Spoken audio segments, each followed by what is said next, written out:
Hello everyone, and welcome back to another video. In this video I'm going to be demonstrating how I cast my concrete bridge piers and my concrete bridge abutments. What you see me doing here is I'm cutting out the base for the actual forms that I'll be building out of this foam core panel. The foam core panel that I purchased was from Hobby Lobby, and it's an 18-inch by 24-inch, and it's actually called canvas. And what that is one side's actually textured to resemble an actual canvas that you would use for like oil paintings. Okay, so what you see me doing here is I'm using the edge of the base in order to mark off the edges for the actual form itself.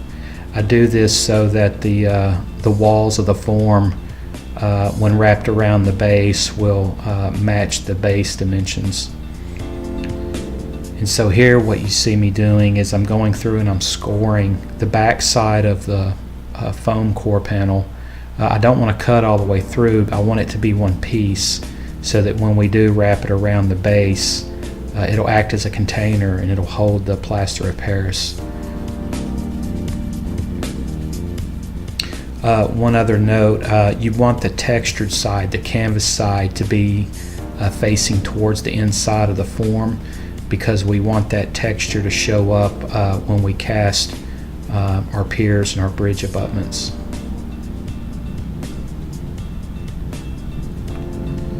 Okay, so here I'm at the paint booth, and what I'm doing here is I'm going to shoot 2 coats of the Krylon clear polyurethane.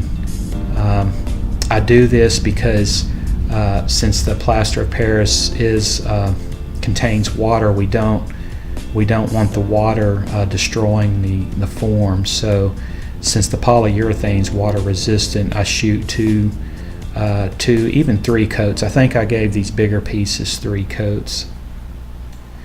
Okay, so one thing I did not show in this video was before I actually poured the plaster of Paris, I sprayed the inside of the forms with some vegetable oil and rubbed it in with my finger, and then took a wet paper towel and wiped it off. And I did this so that the plaster of Paris would not stick to the form. This first one here, I wanted to keep this video to show you guys that it was an epic fail on my part. I let my plaster of Paris sit a little bit too long and it got a little bit too thick. So you might want to keep that in mind as you're doing this. You know, obviously you don't want it too watered down, but you want it watered down enough where it's gonna, you know, fill in every little void in the form. So there I'm working on the wing wall. I don't really like those. They're a little bit too thick. I think I'm going to create some new forms, make them just a little bit thinner. I think that's about 5 scale feet right there in width, and I don't want it that wide. I want it about 3. So, but it'll get there.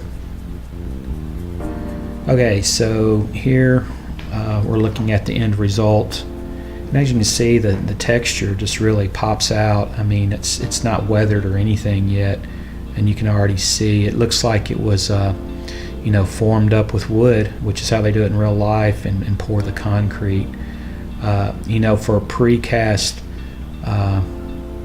concrete, you know, for things like drainage structures and things like that, you know, you could probably use the slick side of the foam core panel to create those.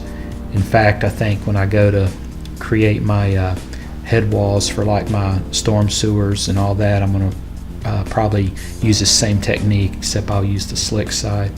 There I'm just showing you with my thumb that first one, which, you know, had a lot of air bubbles and stuff.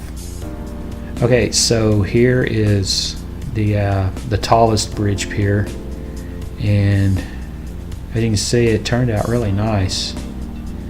There's a couple little air bubbles in there, but I can patch those. Those are easily fixed.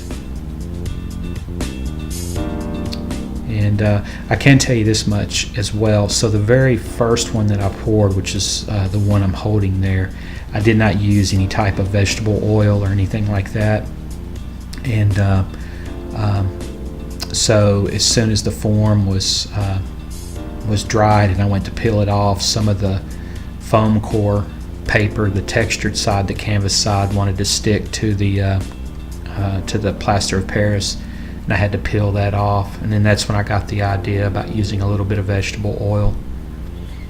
I know on some of the concrete abutments, the square rectangular pieces that I showed you in an earlier clip, I used that same form, gosh, I don't know, probably about 5 times before it started to tear up. So you can get multiple uses, you just got to be careful with it, and like I said, use some vegetable oil or some type of lubricant anyway, just to make it easy to peel away from the plaster of Paris when it sets up. So here I'm just trying to, show what the plan is. Still got a lot to do, but I think it'll look pretty good. I'm just going to use the concrete piers on the main line. I think for that branch line, the middle track, I'm going to just run one truss bridge all the way across.